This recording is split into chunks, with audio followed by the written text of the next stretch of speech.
All right, we're back to go back to the landmark history of American people, and today we're on chapter 11.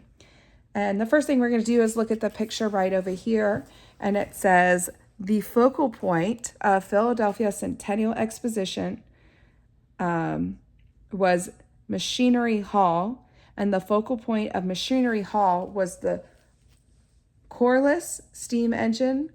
I'm assuming Corliss steam engine. The 70-foot tall, 1,500 horsepower, double-engined, powered 13 acres of machinery with 5 miles of shafts, gears, and pulleys. So, we'll begin. On July 4th, 1876, the United States celebrated its 100th birthday with a centennial exposition held at Philadelphia. There were no rifle ranges, roller coasters, or freak shows on the fairgrounds. There was no need for any.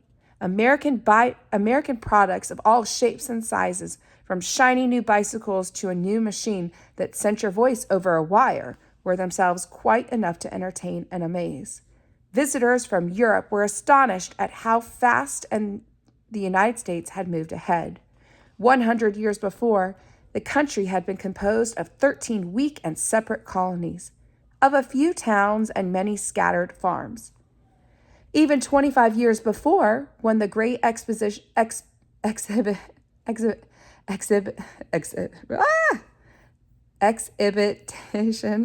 had been held in London, England was plainly the leading manufacturing nation in the world. But now the United States was threatening to take England's place. At this Philadelphia fair, Machinery Hall drew the biggest crowds, and the Corliss steam engine, the largest engine ever built to that point, dominated the hall. The Corliss was 45 feet high, weighed 70 tons, and produced over 1,400 horsepower. George H. Corliss, the man who made the great engine, showed how to combine the go-getter spirit with American know-how. When timid businessmen would not buy his improved steam engine, he offered it to them for free. In return for the money his engine would save them by using less coal. From one engine alone, he received nearly $20,000 in 5 years. That was several times what the engine had cost to make him. But it was not only size and quality that impressed visitors from the Old World. They were astonished that Americans could charge such low prices on so many different things and still make a profit. Early in the 1800s, one ingenious Connecticut manufacturer, Eli Terry, had managed to turn out new clocks that sold for so little it was not worth having an old one repaired. Even before the Civil War, American clocks sold for less than 50 cents apiece, and New England factories were producing 500,000 clocks each year. Now, in 1876, Europeans who saw the Philadelphia exhibits were convinced that Americans would change the world. The American machines, one Swiss engineer predicted, would overwhelm all mankind with a quantity of products which, we hope, will bring them blessing. To make things by the millions, Americans first had to create whole new industries and whole new ways for thinking. Newest and most essential was the industry for making machine tools. Machine tools were the parent machines, the machines that made the sewing machines, the gun making machines, the clock making machines, and all the rest. So here we can see with new and more accurate measuring devices like this micrometer caliper that could measure to the thousandth of an inch, it was possible to manufacture precise, standardized sized parts. So we're in 1876 right now, and it says here at this time, it says Thomas Edison opens his Menlo Park, New Jersey, the invention of the factory spring. So since all these machines themselves were made of metal, machine tools were mostly metal cutting tools. Here we can see a picture. It says, a broadcast sower for scattering seeds is one of the many ingenious new American gadgets that dazzled fairgoers at the Centennial Exposition. So, before we continue, let's talk about what made that Corliss steam engine so special. And one of the biggest reasons is that it was the absolute largest steam engine built to date. So it was massive, and that was really amazing. And we can see that that steam engine alone saved $20,000 in coal over 5 years. And then let's look at this picture one more time. And this was that micrometer caliper. And they helped. It was so important that we had this micrometer caliper because it allowed the inventors at the time to make very accurate measurements. And when they did that, it made it possible to manufacture precise standard size parts. And so that meant that they could make 100 of the exact same part with very small variations in size, almost negligible in size. So that's why that micrometer caliper was such a big thing. All right, so now we're going to go back. We're going to keep moving forward, right? In the early 1800s, a number of clever British machinists perfected the art of metal cutting. They invented a new measuring tool called the micrometer, we just talked about, from the Greek meter for measurement and micro for small, which could measure thousandths of an inch. The Englishmen had a head start, but England was an old country, and many craftsmen were skilled at making things the old way. In America, there were fewer skilled craftsmen and few craft traditions. Workers in the United States were more willing to try new ways. Soon after the Civil War, ingenious Americans were making and improving their own machine tools. One of the most remarkable of the American machine tool makers was William Sellers of Philadelphia. By the time of the Centennial Exposition, his work was already famous. He had invented machines that could measure and cut at the same time. These were essential for making standard-sized screws. So that is really cool. He was already famous, right? By the time that Centennial Exposition had come about, where we saw the Corliss steam engine being presented as the world's largest steam engine. But William Sellers was already famous, and the reason why is because he had invented a machine that could measure and cut metal at the same time. And so essentially, he's now making screws that are of a standard size, right? And that's why remember we said the micro caliper was so important, because they could make something over and over and over again of the same size with very, very minute variations. So, and now screws were more important than anyone could imagine before. Metal screws held the millions of metal parts of the new machines together. In the old days, nobody could make one screw exactly like another. They had to make each screw individually to go into each particular hole in each particular machine. And if you took that machine apart, you had to label each screw so you could put it back to the same place. And you imagine building, a bookshelf or something like that. And every time you needed to screw a part together, you'd have to go make that screw, because that screw would be so different in size compared to another screw. And so you'd have to make a screw every time. And say you move and you got to take your bookshelf apart. Well, you'd have to mark the hole and mark the screw to make sure you knew which screw went to which hole, because no screw was alike. So you can imagine that would be very tedious. As manufacturers made more and more things held together by screws, someone had to find a way to replace the old methods. What good was it to make guns or clocks with standard-sized parts unless you could hold them together with standard-sized screws? In his system of screw threads and nuts in 1864, William Sellers offered his own standard designs for tiny grooves. After that, if you said your machine used a Sellers number 6 screw, then everyone knew exactly what you meant. The United States government officially adopted Sellers' system in 1868. Before the end of the century, an international congress in Switzerland made it standard for Europe too.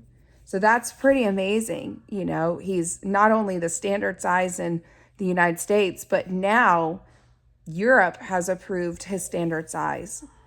So Sellers was also interested in the appearance of large new machines. Manufacturers had decorated earlier machines like fancy furniture. They painted the machines red, green, and purple and prettied them up with iron beads and carvings. To Sellers, this made no sense. A machine, Sellers said, ought to look like a machine. He began painting his machines machine gray, not for decoration, but to prevent rusting and make cleaning easier. He took off the gimcracks.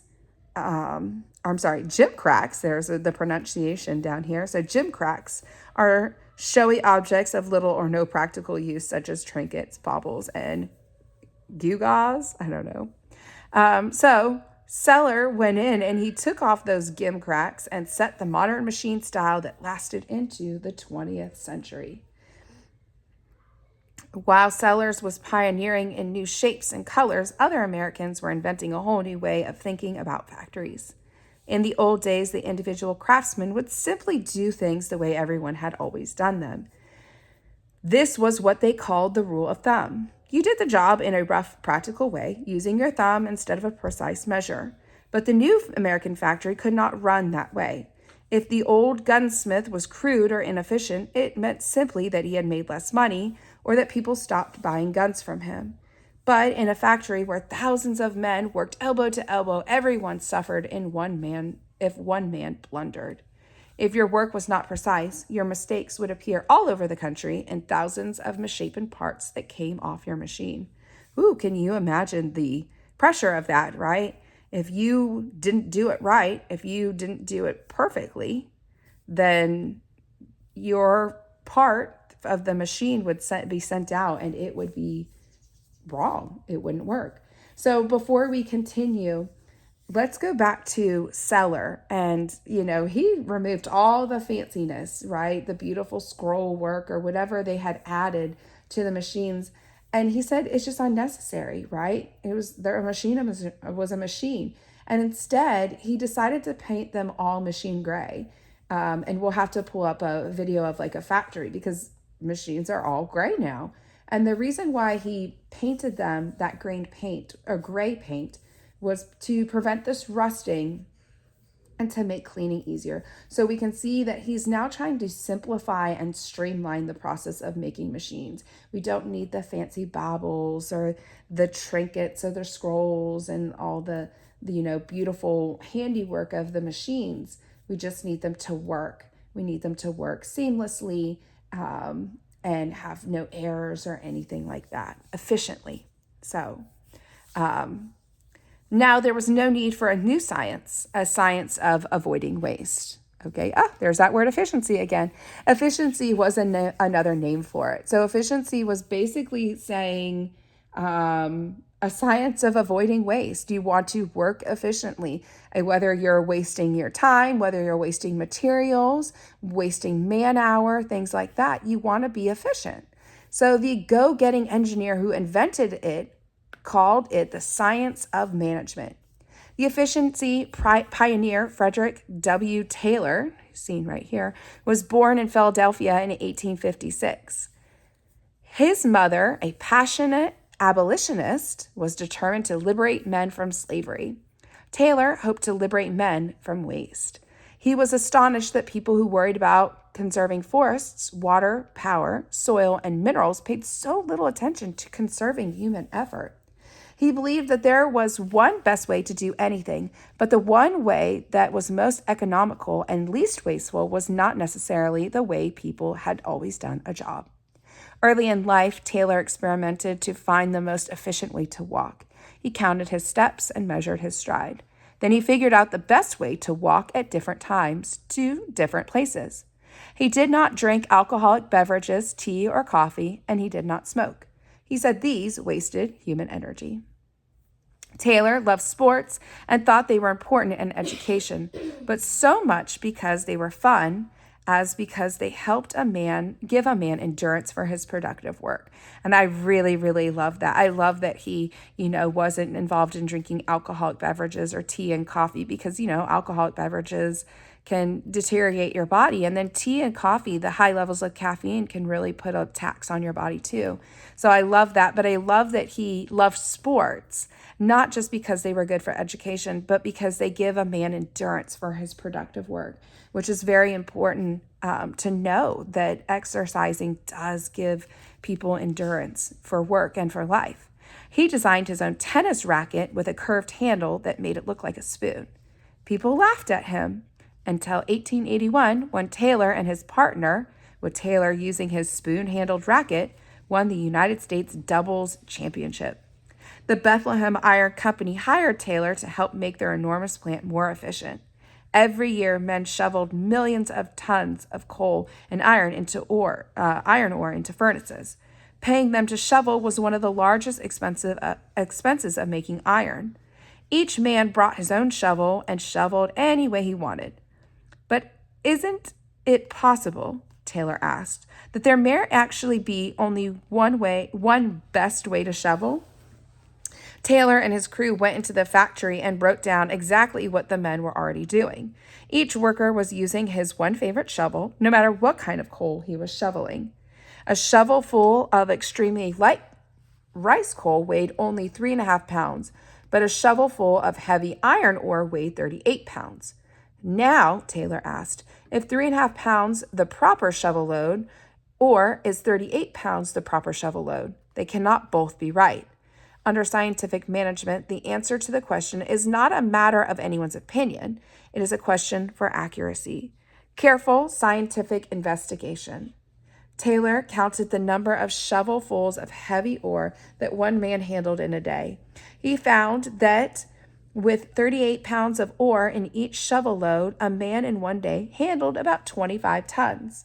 Then Taylor cut off part of the metal scoop on the man's shovel so it would only hold 34 pounds. He discovered that this man now managed to shovel more ore in the same length of time. Now the worker handled 30 tons, yet the worker was less tired. Day after day, Taylor kept cutting a little bit of the shovel. Kept cutting off a little bit of the shovel. He found that when the shovel carried 22 pounds in each load, the man moved the most ore in one day.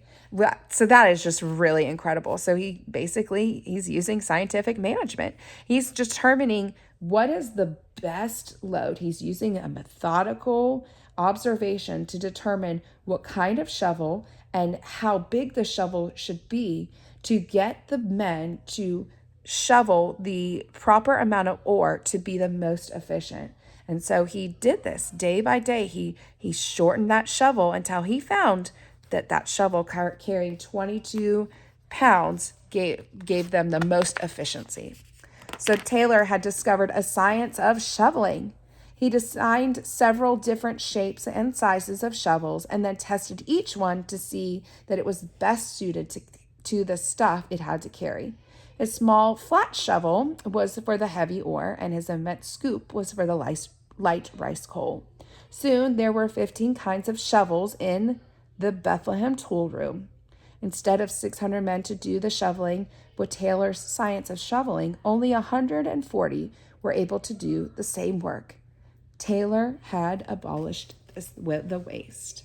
So, and with that, we're going to end and we'll pick back up to finish chapter 11.